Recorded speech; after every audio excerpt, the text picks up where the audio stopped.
Je voulais quand même profiter de ce temps de parole pour remercier officiellement Emmanuel Olivier et les membres de son équipe et les organisateurs de ce colloque pour m'avoir invité à titre de discutante externe à l'équipe Globamus. Donc, c'est sûr que je n'ai pas pu participer à tous vos travaux. Donc, j'ai pris connaissance de vos travaux à travers ces textes qui ont été présentés aujourd'hui. J'en ai vu la richesse, j'ai vu la pertinence de la problématique. Il est évident qu'on a là un corpus exceptionnel de louanges, mais Emmanuel, tu me disais que ça s'était fait de façon presque spontanée à partir des terrains, ce corpus de louanges, ou vous l'aviez déjà établi auparavant? Non? Peu importe, en tous les cas, on pourra en débattre tout à l'heure.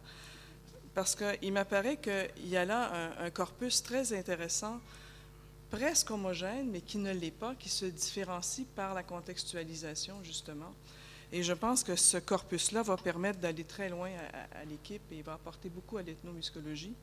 Mais les contextes vont aussi mettre de l'avant la singularité que l'on retrouve dans chacun d'eux, à savoir les processus de création, les acteurs mêmes aussi qu'on retrouve sur le terrain, et aussi la globalisation qui est partie prenante de chacun des terrains qui a été présenté ici.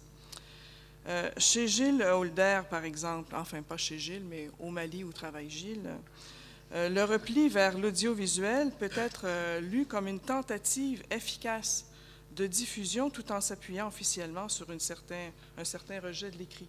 C'est ce que tu as du moins mis en exergue. Cet écrit est jugé culturellement culturellement trop occidental. Et on se trouve en quelque sorte à assister à un refus de l'écriture parce qu'il est trop associé à l'Occident, mais en même temps à un retour de l'oralité. Alors j'aurais une première question pour Gilles Holder, c'est que ce repli sur la culture écrite et la régression de la réflexivité individuelle, pour reprendre tes termes, est-ce qu'elle pourrait être vue comme un mouvement contraire à la globalisation? Parce que là, il me semble qu'il y a un certain paradoxe. Je poursuis. Ce mouvement, dis-tu, s'inscrit dans un prosélytisme ouest-africain, mais est-ce là aussi de la globalisation ou un mouvement transnational ou international? Tout ce qui circule et se propage ne relève pas nécessairement, selon moi, de la globalisation. D'ailleurs, ces termes mériteraient à être mieux définis car ils se retrouvent dans tous les textes à peu près, mais aucun n'a cru bon de définir ce qu'on appelle comme globalisation ou mondialisation ou transnationalisation. Donc, je pense que ça mériterait peut-être des précisions lors de vos réponses. D'autant plus que ce mouvement vers l'audiovisuel est ressenti comme authentiquement malien. Donc, est-ce qu'on est là dans la contre-globalisation, une réaction, en tous les cas, de la communauté des cadets, telle que tu as présenté? Ces techniques de diffusion par la cassette et la manipulation du populaire me rappellent aussi beaucoup les techniques de la pub dans le monde occidental. La musique publicitaire sait très bien comment recourir à l'émotion, au musical, pour atteindre émotivement son public. L'accroissement de la consommation est ici visé. Alors que là, on assiste au Mali au rejet du système occidental d'un côté, mais ici, on y détecte des emprunts au processus du marketing et de la pub. Donc, encore une fois, une autre contradiction. Donc, en créant cet univers musical et en assurant sa consommation, on contribue, selon moi, à construire le statut de sainteté du prêcheur. Mais paradoxalement, cet entrepreneuriat religieux et sa réussite économique vont peu à peu être perçus comme concurrents à ceux du prêcheur lui-même. Le succès du saint va servir de relais à l'émergence de la popularité du musicien et par là la construction d'une société. C'est encore vous qui l'avez dit. Ce musicien, tout en louangeant la sainteté, les grands faits du saint, n'est pas neutre, il n'est pas non plus qu'une courroie de transmission. Il agit non seulement comme un vecteur, mais aussi comme un facteur important de valorisation de l'authenticité malienne. On voit là une sorte de course à relais. Le saint, qui au départ a besoin des cadets, pour se faire reconnaître, qui a besoin d'eux comme musiciens, pour passer ensuite à la médiation entre le saint et les cadets, et le musicien qui se sert à son tour de la mise en popularité du saint pour se vendre lui-même Et en bout de ligne, on assiste à ce musicien qui se vend lui-même et qui vend aussi, tout en se vendant, l'authenticité et l'identité malienne. Donc, il y a comme une course à relais dans je dirais, cette course à l'identité et à la surenchère de l'authenticité. Cette part de créativité aussi s'inscrit-elle également dans un plus large paradigme, celui de la singularisation, celui des signatures singulières.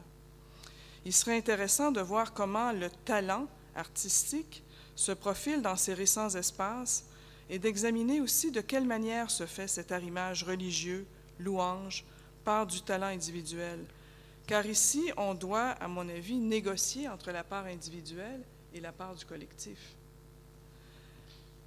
La musique comme mythe aussi par rapport à la musique comme art. La première fait appel à la mémoire collective, où la répétition du geste est garante de la pérennité de la tradition. Dans l'autre, la musique comme art, qui est le cas ici, c'est au contraire le talent individuel, la part de créativité qui est mise en exergue. On assiste alors au Mali et au Sénégal aussi à de nouvelles mises en scène publiques du religieux. On vient de le voir, par exemple, au Mali et même aussi à Mayotte, avec la présentation d'Emmanuel et de Victor. Le fait que là, le religieux connaît de nouvelles mises en scène par la tu appelais ça la festivalisation, voilà, merci. Donc, encore là, je pense qu'il y aurait lieu de questionner l'arrimage création collective, création singulière. Parce que là, on a quand même précisé dans 2 terrains au moins que se forment des chaînes de filiation et de transmission, les silsilas, et que leurs louanges portaient chacune le sceau d'un maître ou d'un élève coranique. Tu parles de la notion de création distribuée, je pense que c'est Emmanuel qui parle de ça, qui rend compte de l'activité, du rôle et de l'articulation de chacun dans les processus de composition. Mais est-ce que ce phénomène favorise l'émergence de styles singuliers ou non? Est-ce que ces styles singuliers seront adoptés par d'autres fidèles, d'autres adeptes? Y aura-t-il aussi une sorte de mise en réseau de ces styles? Création et performance, là aussi, il y aurait lieu de revoir un peu les analyses que vous avez faites jusqu'à maintenant.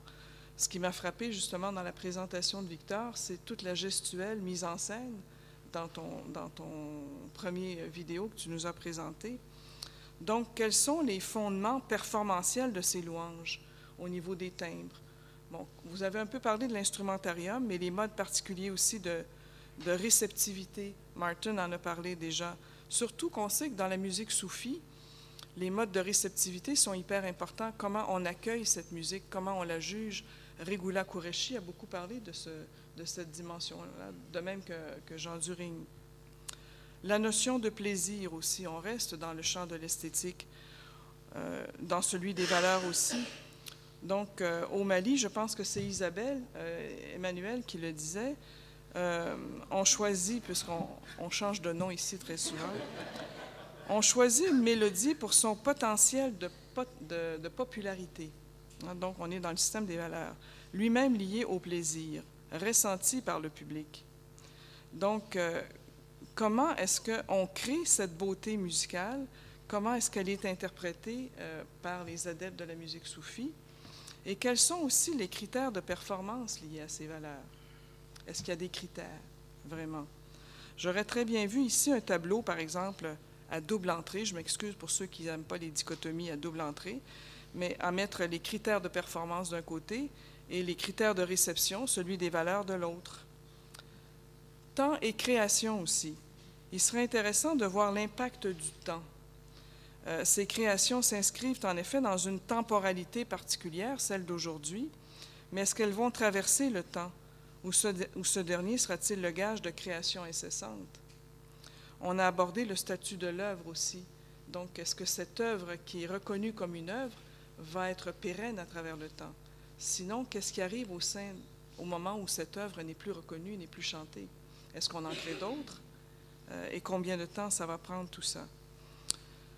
Ce qui unifie finalement les 4 terrains, c'est on voit qu'il y a la musique comme passeur de valeurs autres que religieux.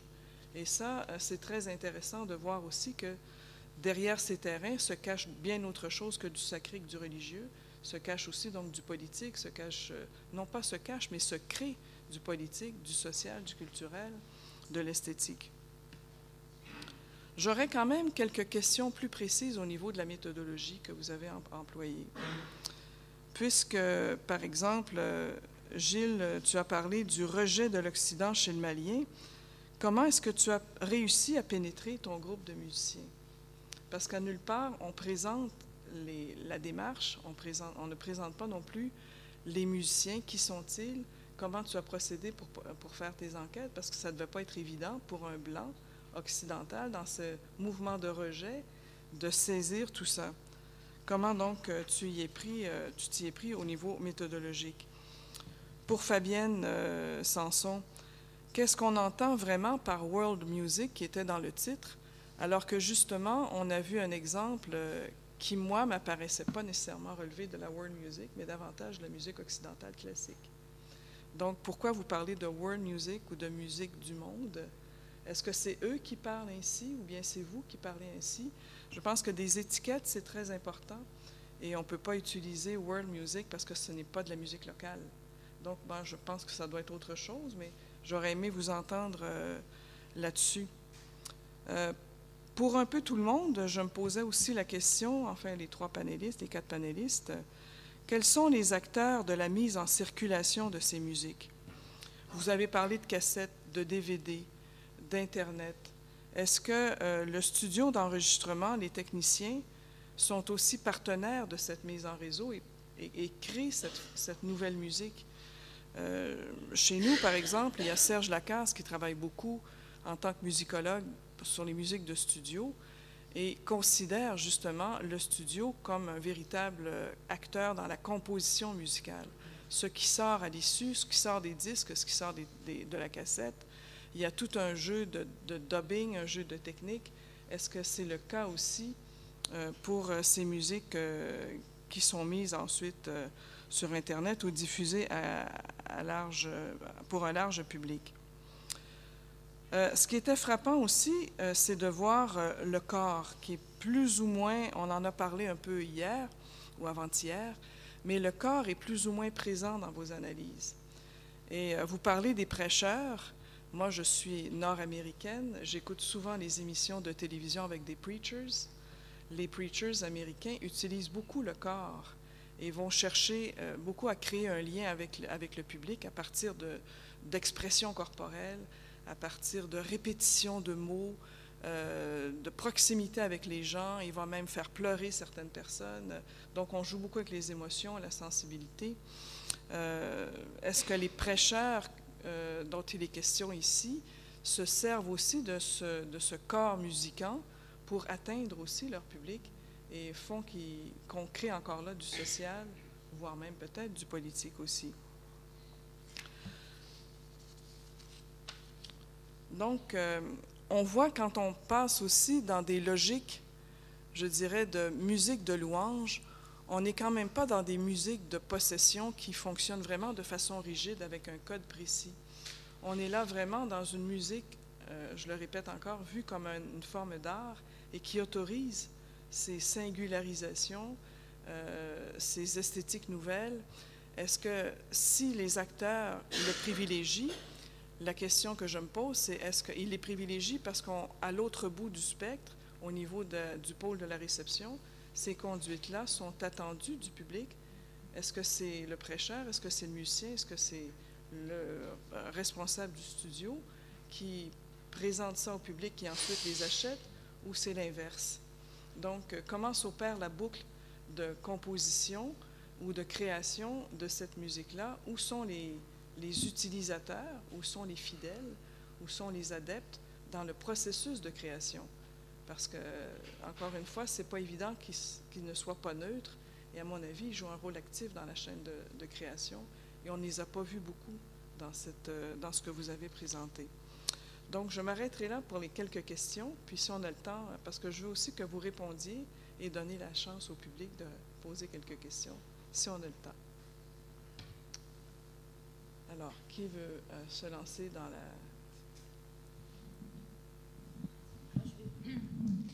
Pour la question de la world music, puisque c'est la question qui était surtout qui me concernait.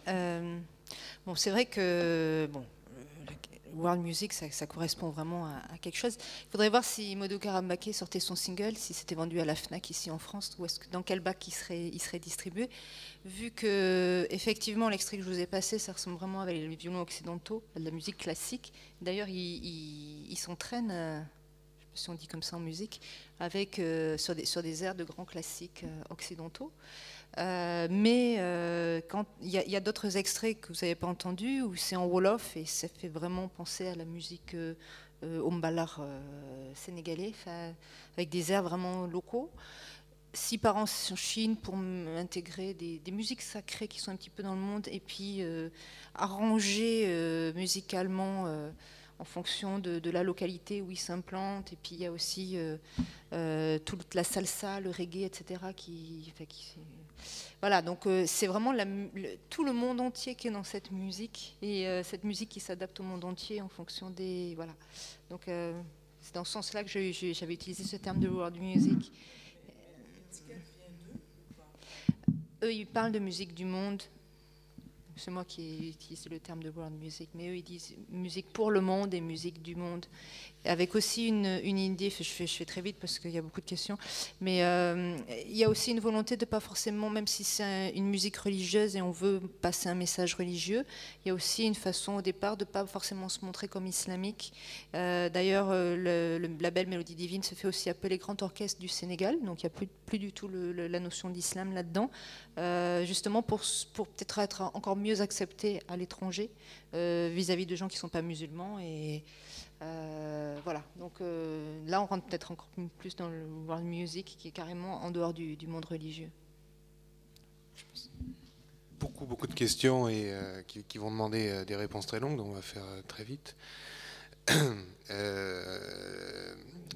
C'est pas très difficile de rencontrer ces acteurs en tant que tels, puisque ces acteurs ont besoin précisément de héros, AULT, de chantres et de chercheurs éventuellement, qui crédibilisent leur démarche, qui les popularisent, qui les publicisent d'une certaine manière. Et en même temps, une méfiance aussi à terme.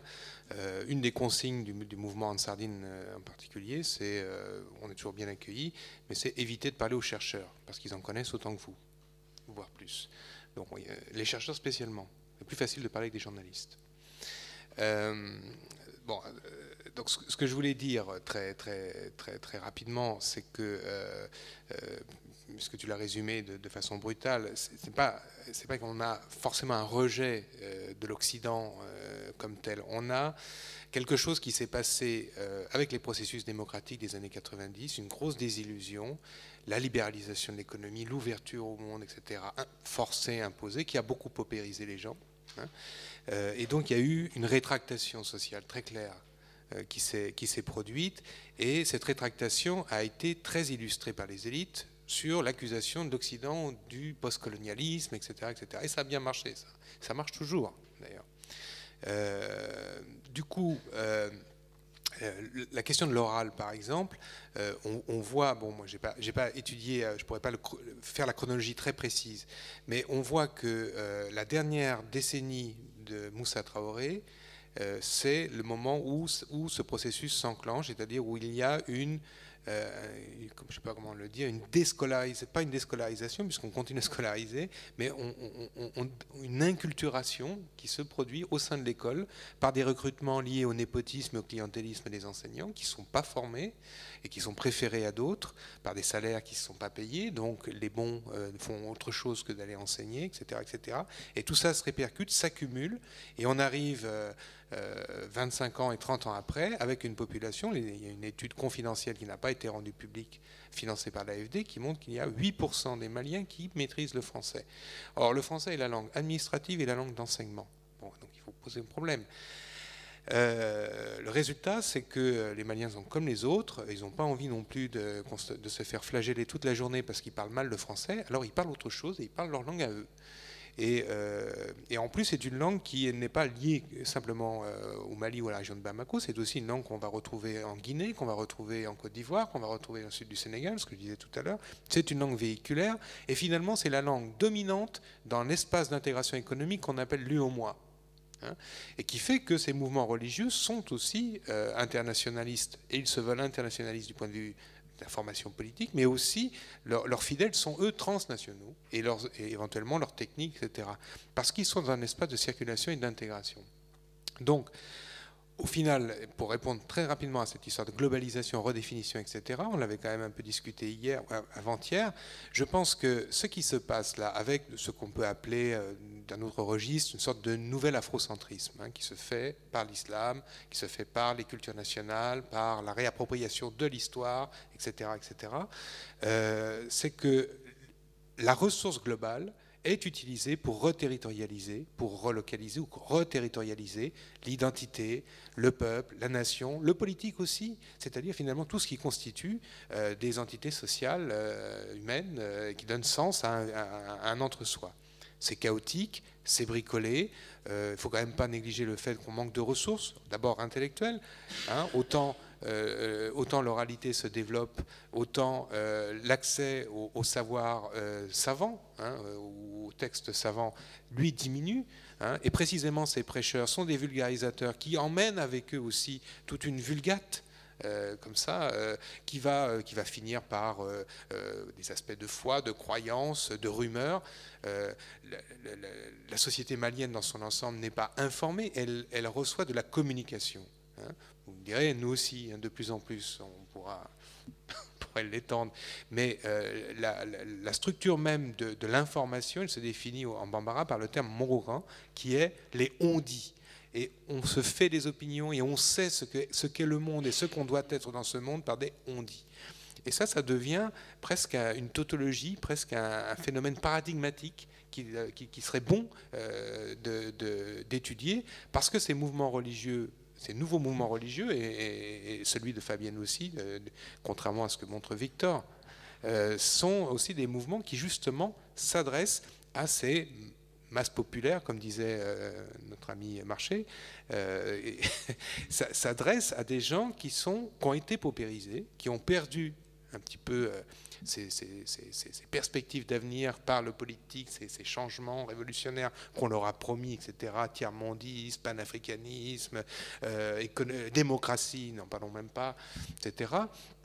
Et voilà, quoi. Donc, je pense que la question de la globalisation, elle est intéressante justement, et c'est ce qu'on a essayé d'illustrer, même si on n'a pas voulu forcément mettre le truc dessus, c'est que c'est une ressource, en fait, le global, qui est utilisée pour reterritorialiser, pour recomposer le monde dans ses territoires.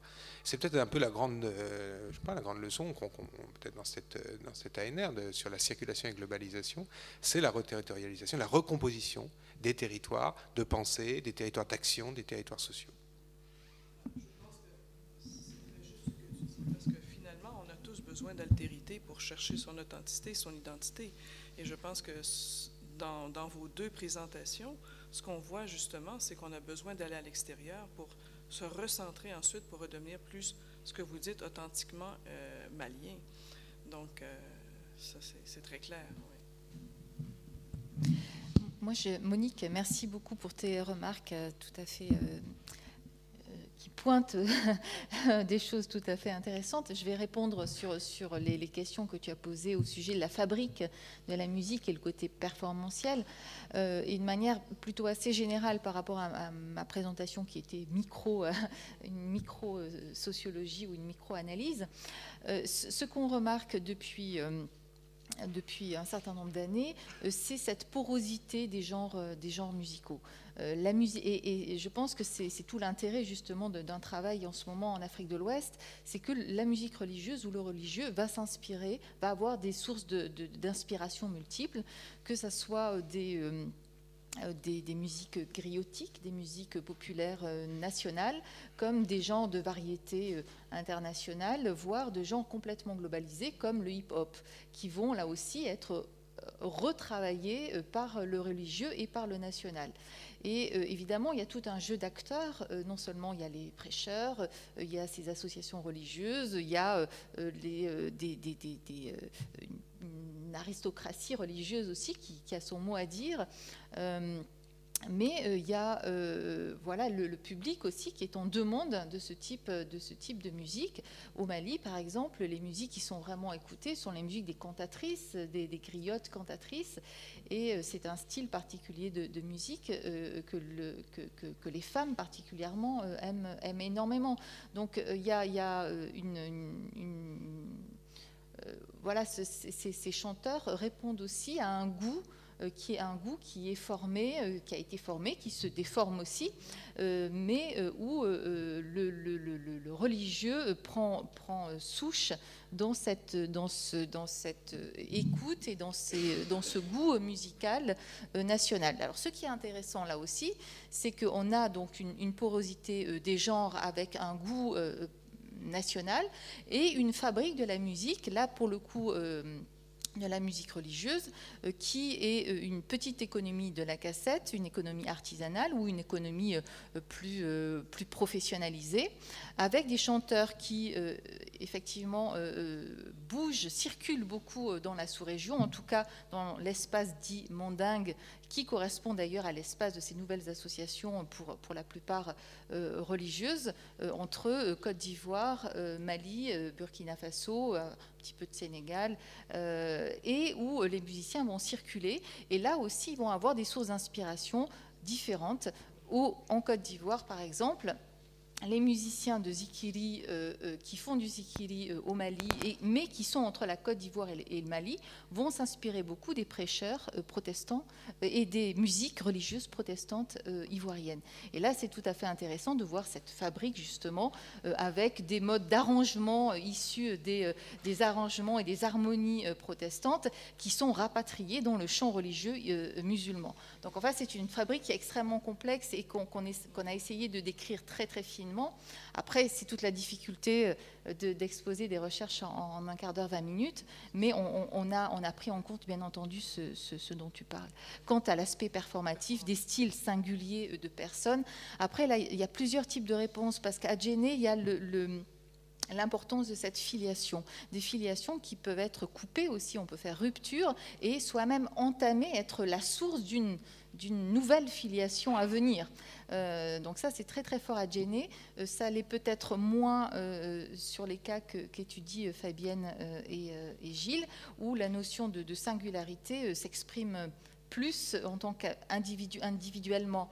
Quoique, il faudrait voir, parce que c'est un phénomène qui est très récent, hein, ce phénomène des zikiri, et voilà, ça n'a même pas 10 ans, donc il faudrait voir dans 10 ans ou dans 20 ans s'il n'y a pas des gens comme Racine Sall ou comme Zikiri Solo, ou comme Noum Dembélé, qui eux-mêmes sont la source de filiation à venir. Donc rendez-vous dans 10 ans en fait pour te répondre, parce que c'est un peu tôt, c'est un phénomène qu'on observe au jour le jour, hein. D'année en année il y a des changements, ce qui est absolument fascinant. Zikiri Solo que j'ai présenté, en fait à l'origine voulait être prêcheur.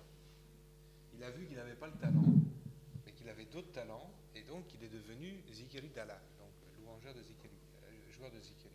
Et il s'est mis au service d'un mentor, Haïdara, qui lui a permis d'avoir une popularité, voilà. Et on a aussi des prêcheurs. Au Mali, on a au moins un qui est aussi chanteur. Donc il prêche, il s'arrête, il chante.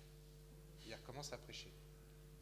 Mais est-ce qu'on peut dire qu'il y a une forme d'instrumentalisation de la religion ou du religieux par ces artistes-là? Est-ce qu'ils se servent du religieux pour atteindre une scène publique reconnue, artistique par la suite? Dieu est sacré, mais la religion, le religieux, c'est aussi une assemblée des hommes et des choses. Et en fait, chaque manifestation religieuse est un grand marché avant tout. Hein, ça va être l'occasion de vendre les effigies du guide, toute une série de produits dérivés fabriqués localement, ou maintenant, parce que Chef Haïdara a les moyens, il fait commander ça en Chine, il fait fabriquer ça en Chine, et c'est livré dans les containers. Donc ça veut dire qu'il prévoit pour le Maouloud prochain un container de pagne à l'effigie, etc. C'est toute une organisation, une économie où il y a un business, et un business qui est aussi réinvesti dans le mouvement. Le mouvement en fait, génère à peu près 1,5 milliard de francs CFA par an, à travers les différentes cotisations, donc les levées de fonds, les dons, etc. Donc ça devient un acteur économique malien, parce qu'il y en a peu qui peuvent générer cette masse-là. Et derrière ça, et c'est là où il y a effectivement du politique qui vient se greffer, c'est que cet islam qui génère de l'activité économique est un islam décomplexé, qui est un islam aussi social, conçu comme tel. C'est-à-dire on utilise la religion non pas seulement pour acquérir l'au-delà, comme le faisaient les gens de Djenné par exemple, mais pour réussir ici-bas. Hein, nous sommes intramondains. Et c'est aussi la caractéristique de ces nouveaux mouvements-là. Et c'est par exemple, avec cet argent-là, faire en sorte que les fidèles qui ont fait le serment de fidélité à Haïdara, qui s'appelle la Baya, puissent bénéficier d'une assurance maladie que l'État n'offre pas, évidemment, à part son fonctionnariat, d'une assurance santé vieillesse, etc., etc. On passe des marchés avec les assurances de la place, et on fait... C'est là, c'est très trivial, très concret. Et c'est en cela où on est en train de... Enfin, ces mouvements religieux fabriquent du peuple, effectivement, hors de l'État, hors de la nation, mais du peuple. Oui. Et quelque chose qui, dans ce peuple, comme tout peuple, peut être révolutionnaire, potentiellement. Voilà. Victor, est-ce que tu avais des choses à dire? Par rapport à la mondialisation, en fait,